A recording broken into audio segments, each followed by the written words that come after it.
ख्रिस्त में प्रिय भाइयों और बहनों, कैथोलिक कलीसिया में आने वाला काल से अर्थात 3 दिसंबर से हम लोग आगमन शुरू करते हैं और कल आगमन का पहला रविवार होगा। इस अवसर में मैं आगमन के बारे में समझने के लिए मैं पूजन विधि का जो चक्कर है, साइकिल है, उसके बारे में मैं बोलना चाह रहा हूँ। हम लोग लिटर्जी कहते हैं अंग्रेजी में, जो कि ग्रीक भाषा से आया है और उसका अर्थ है पब्लिक सर्विस। पब्लिक सर्विस कहने से हम लोग समझेंगे पब्लिक रिलीजियस सर्विस। और ये लिटर्जिकल ईयर हम लोग आगमन से शुरू करके हम लोग आखिरी समय जाते हैं, जो हम लोग का आखिरी समय कहेंगे ख्रीष्ट राजा पर्व, और उससे हम लोग ईयर को क्लोज करते हैं, बंद करते हैं। तो लिटर्जिकल कैलेंडर के अनुसार में हमारे जो सीजन है उनको मैं बताने जा रहा हूँ। उसके बाद में मैं आगमन के बारे में कुछ बताऊंगा। हम लोग का लिटर्जिकल ईयर हर साल हम लोग यीशु ख्रीस्त का जन्म से लेकर पुनरुत्थान और बाद में जो घटना है सबको हम लोग एक साइकिल जैसा दोहराते हैं हर साल। और इसलिए हमारे पूजन विधि ईयर ए, ईयर बी, ईयर सी है। अभी कल से हम लोग ईयर बी शुरू करेंगे। इसे 3 साल का साइकिल है। हमारे बाइबल से जो पाठ लिया गया है उसका अलग अलग पाठ इसी का आधार में चुनते हैं। तो हम सबसे पहले है ये पूजन विधि का साल में आगमन, उसके बाद में है क्रिसमस समय, और क्रिसमस समय 12 दिन रहने के बाद में एपिफानी के बाद में हम लोग थोड़ा दिन के लिए, कुछ समय के लिए हम लोग शॉर्ट पीरियड के लिए ऑर्डिनरी टाइम कहते हैं, साधारण समय। फिर उसके बाद में हम लोग चालीसा शुरू करते हैं। चालीसा का समय के बाद में हम लोग ईस्टर शुरू करते हैं। ईस्टर के पहले हम लोग त्रिदुम कहते हैं, Holi Thursday, Holi Friday, Holi Saturday. और ईस्टर के बाद में पेंटेकोस्ट आता है। पेंटेकोस्ट के बाद में ऑर्डिनरी समय, जो कहेंगे यीशु का राजा का पाप के दिन समाप्त होता है।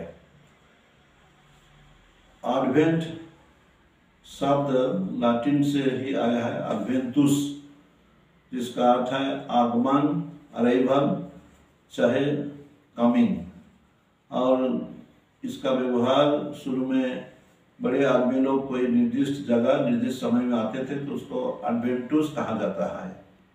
वैसे ही यीशु ख्रीस्त का आगमन को हम लोग एडवेंट कहते हैं। और ये एडवेंट समय 4 सप्ताह रहता है, पहला सप्ताह, दूसरा सप्ताह, तीसरा और चौथा। और उसके बाद में हम लोग जन्म पर्व का समय में पहुंच जाते हैं।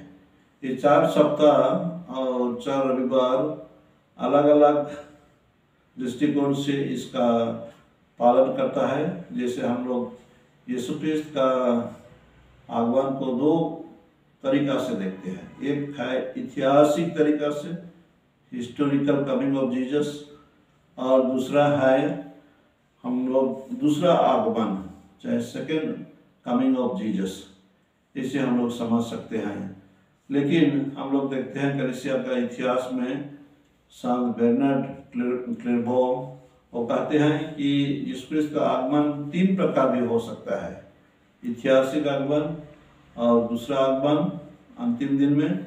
उसके अलावा जब हम यीशु ख्रीस्त की शिक्षा अनुसार चलते हैं और हम लोग यीशु ख्रीस्त का उपस्थिति को परम प्रसाद में महसूस करते हुए ग्रहण करते हैं, तो वो भी कहेंगे आगमन ही है।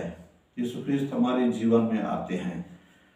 चलिए अभी हम थोड़ा ध्यान करेंगे आगमन का जो समय है इसका मतलब क्या है। सबसे साधारण मतलब तो यह है कि यीशु का जन्म का दिन को मनाने के लिए तैयारी होना, सामाजिक तौर से ज़्यादा नहीं लेकिन आध्यात्मिक तौर से प्रभु का वचन के जरिए से कैसे पुराना नियम में यीशु का आने का दिन के बारे में, यीशु का जन्म के बारे में भविष्यवाणी की गई थी।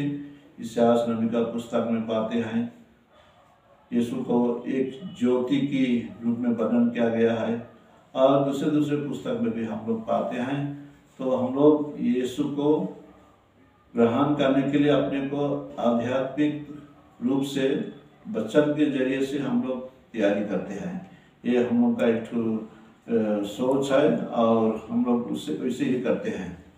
तो हर एक रविवार को पाठ जो है उसी आगमन का धर्म है, लेकिन हम लोग 2 हफ्ता हम लोग पढ़ते हैं दूसरा आगमन के बारे, और 2 हफ्ता हम लोग यीशु क्रिस्त का ऐतिहासिक आगमन के बारे में। तो कल जो पहला रविवार है आगमन का, उस आगमन का पाठ जो है सुसमाचार संत मरकुस के अनुसार है, उसको मैं पढ़ूंगा। उसके बाद में उसके आधार में थोड़ा सा व्याख्या दूंगा। संत मरकुस का सुसमाचार 13 अध्याय वचन संख्या 33 से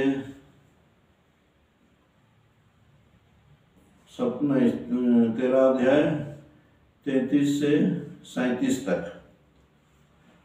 चौकसी, सावधान रहो, जागते रहो, क्योंकि तुम नहीं जानते कि वह समय कब आएगा।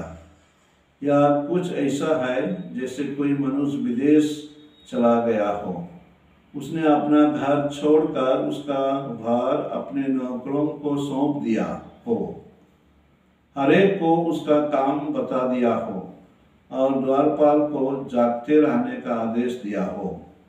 तुम नहीं जानते कि घर का स्वामी कब आएगा, शाम को, आधी रात को, मुर्गे के बांग देते समय या भोर को। इसलिए जगते रहो, कहीं ऐसा ना हो कि वह अचानक पहुंचकर तुम्हें सोता हुआ पाए।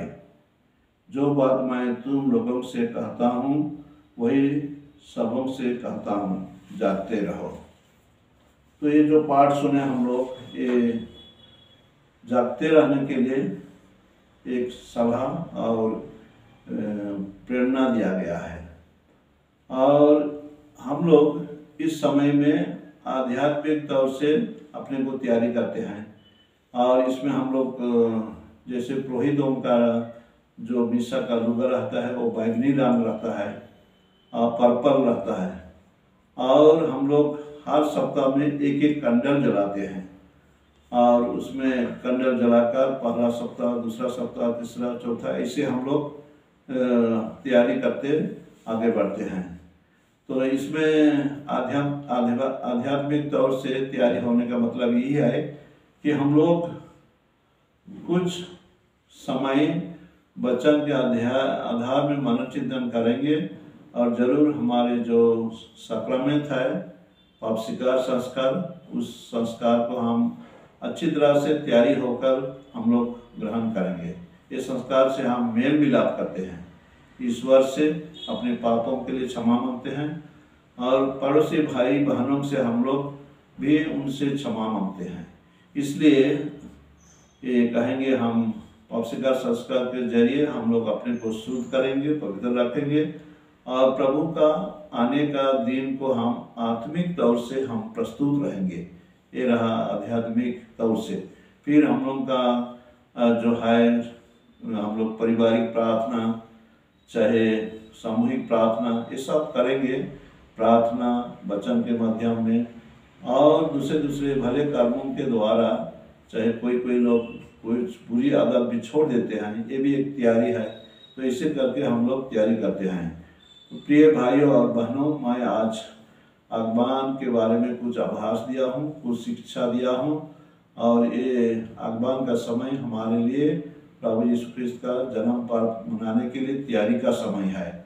और तैयारी का समय में हम वचन के माध्यम से हम अपने को तैयारी करेंगे, और इस तैयारी के साथ में आगे बढ़ेंगे। और इस समय में, इस अवधि में हम लोग इस जगह में रीत कहते हैं, और रीत में पहला कैंडल एक पहला एतवार में दूसरा दल में दूसरा कंडाल, ऐसे जलाते हुए 4 बार हम लोग इसको जलाते हैं। और इससे हम लोग सीखते हैं कि हम नज़दीक आ रहे हैं यीशु क्रिस्त का जन्म पर्व मनाने के लिए। और तीसरा सप्ताह को जॉय अर्थात आनंद का संडे भी कहा गया है, कारण कि उस सप्ताह में खुशी का माहौल के हिसाब से पाठ भी चुना जाता है और गीत भी गाया जाता है, इसलिए कि यीशु ख्रिस्त का जन्म का दिन नज़दीक है, उसी को दिखाने के लिए, स्ट्रेस करने के लिए ऐसा किया जाता है। तो आज मैं आगमन का परिचय दिया और पहला आगमन के बारे, पहला संडे, पहला इतवार के बारे में कुछ शिक्षा दिया। उसी के साथ में हमारे जो पूजन विधि का साल है, चक्कर है, उसके बारे में कुछ शिक्षा दिया। जरूर इतना सुनकर आप लोग इससे प्रेरणा पाएंगे, सीखेंगे, चाहे जो भूल गए थे याद करेंगे, और इससे हम लोग अपने जीवन के लिए, अपने लिए, परिवार के लिए, साथियों के लिए, पड़ोसियों के लिए हम लोग तैयारी हिसाब से इसको ग्रहण करेंगे और आगे बढ़ेंगे। आप लोगों को मैं धन्यवाद देता हूँ इस शिक्षा और जानकारी बात सुनने के लिए। धन्यवाद।